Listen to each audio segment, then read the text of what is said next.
السلام علیکم ورحمۃ اللہ وبرکاتہ۔ کیا آپ جانتے ہیں کہ یہودیوں کو اللہ رب العزت نے بندر کیوں بنا دیا تھا؟ تاریخ کی طرف میں آپ کو لے کر چلنا چاہتا ہوں اور قرآن مقدس کی روشنی میں انشاءاللہ ہم آپ کو اس حقیقت سے پردہ اٹھانے کی کوشش کریں گے آپ کے سامنے۔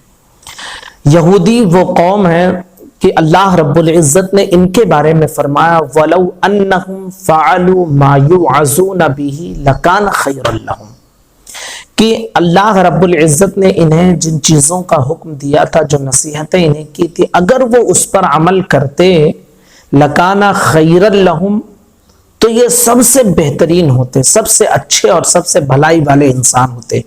کون؟ یہودی۔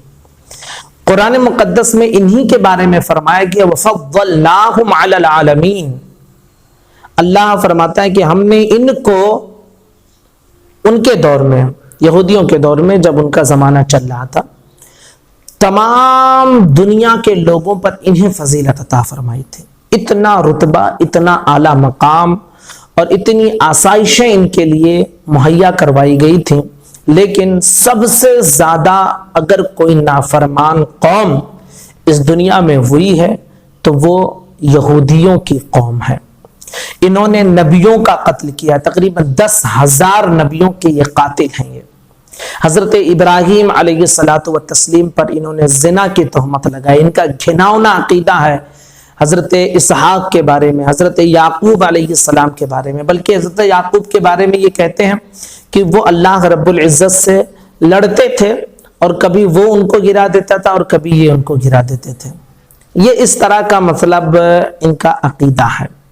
بہرحال یہ نافرمان قوم تھی۔ میں تاریخ کی جس طرف تاریخ کے جس حصے کی طرف میں آپ کو لے جانا چاہتا ہوں وہ یہ کہ اس قوم کو بندر کیوں بنایا گیا تھا، واقعہ کیا تھا؟ واقعہ یہ تھا کہ حضرت داؤد علیہ الصلاۃ والتسلیم کے زمانے میں انہیں حکم ہوا تھا کہ سنیچر کے دن یہ شکار نہ کریں، ہفتے کے دن یعنی سنیچر کے دن انہیں آزمائش میں مبتلا کیا گیا تھا کہ یہ سنیچر کے دن شکار نہ کریں، صرف عبادت کریں، گھروں میں رہیں۔ تو اب سنیچر کے دن ان کے یہاں منع کر دیا گیا، حرام قرار دے دیا گیا کہ شکار نہیں کر سکتے ہیں۔ تو اب شیطان ان کے پاس آیا اور انہیں ورغلایا، اور اللہ رب العزت نے ان کو آزمائش میں اس طرح مبتلا کیا کہ ہفتے میں جو 6 دن ہوتے تھے اس دن مچھلیاں کم آتی تھیں، اور جو سنیچر کا دن ہوتا تھا اس دن مچھلیاں زیادہ آتی تھیں۔ تو شیطان انہیں جا کر ورغلایا، کہا کہ تمہیں ہفتے کے دن یعنی سنیچر کے دن شکار کرنے سے منع کیا گیا، تم ایک کام کرو، جمعہ کے دن ہی ایک نالی بنا لو خشکی کی طرف، تاکہ اس نالی سے مچھلیاں بہہ کر آئیں اور پھر تم اسے باندھ لو، اور جب سنیچر کا دن ختم ہو جائے تو ان مچھلیوں کو پکڑ لو۔ تو یہ تمہارا جو عمل ہوگا یہ سنیچر کے دن نہیں ہوگا، تم مچھلی بھی پا جاؤ گے اور شکار کرنے کے گناہ سے بھی بچ جاؤ گے۔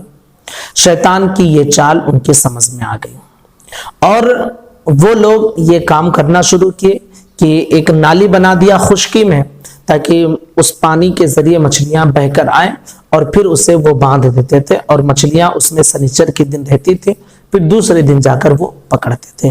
اب ان میں 3 گروہ بن گئے تھے۔ ایک گروہ وہ تھا کہ جو یہ کام کرتا تھا، پکڑتا تھا، کھاتا تھا، بیچتا تھا، سب کرتے تھے، اور دوسرا گروہ وہ تھا کہ جو ان سے بیزار تھے، یعنی بالکل منع کرتے تھے اور کہتے تھے اللہ نے منع کیا تو رک جاؤ، اور تیسرا گروہ یہ تھا کہ جو ان کو منع تو نہیں کرتے تھے لیکن دل سے وہ برا جانتے تھے کہ ایسا نہیں کرنا چاہیے، دل سے برا۔ یہ 3 گروہ ہو گئے تھے۔ تو جب اب یہ کام کرنا یہ شروع کیے، سنیچر کے دن مچھلیاں پکڑتے، حالانکہ یہ نادان یہ نہیں جانتے تھے کہ شکار کرنے کا مطلب یہی ہے کہ انہیں کسی حصے میں باندھ کر رکھ دیا جائے۔ اب ظاہر سی بات ہے بہہ کر وہ آ گئی مچھلیاں اور انہیں روک دیا گیا، تو اب یہ آگ کی گرفت میں آ گئی اور یہی شکار ہے۔